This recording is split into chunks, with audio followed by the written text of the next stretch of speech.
Hari ini saya ingin mengajukan pertanyaan bagi Anda semua. Apakah Anda yakin masuk surga? Banyak pengajaran yang mengatakan bahwa asal kita terima Yesus sebagai Tuhan dan Juru Selamat, maka kita mendapatkan tiket gratis masuk ke surga apapun yang kita lakukan.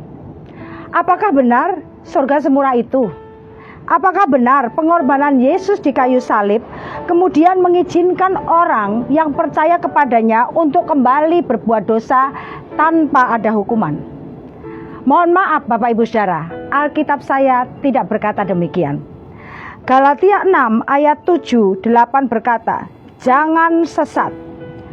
Allah tidak membiarkan dirinya dipermainkan, karena apa yang ditabur orang itu juga yang akan dituainya. Sebab barang siapa menabur dalam dagingnya, ia akan menuai kebinasaan dari dagingnya. Tetapi barang siapa menabur dalam roh, ia akan menuai hidup yang kekal dari roh itu.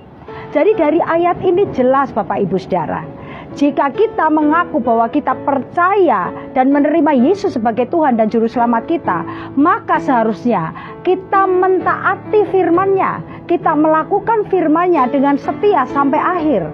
Bukan kemudian kita menerima Yesus, kemudian kita berbuat dosa lagi, dan kemudian minta ampun. Dan setelah minta ampun bikin dosa lagi. Itu namanya kita sama dengan mempermainkan Allah. Maka dari itu Rasul Paulus dengan jelas memulai ayat dalam Galatia 6 ayat 7-8 dengan perkataan jangan sesat. Mengapa? Karena banyak orang Kristen yang memiliki pemikiran yang sesat seperti ini. Maka dari itu Bapak Ibu Saudara, jangan kita menganggap remeh anugerah keselamatan yang Tuhan telah berikan kepada kita.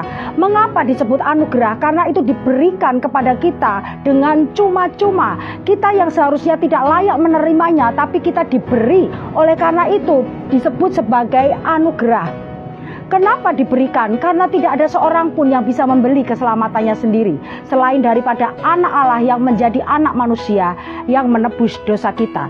Di dalam Matius 7 ayat 22-23 kita bisa melihat bahwa ada banyak orang-orang di hari-hari terakhir yang akan berseru memanggil nama Tuhan Tuhan.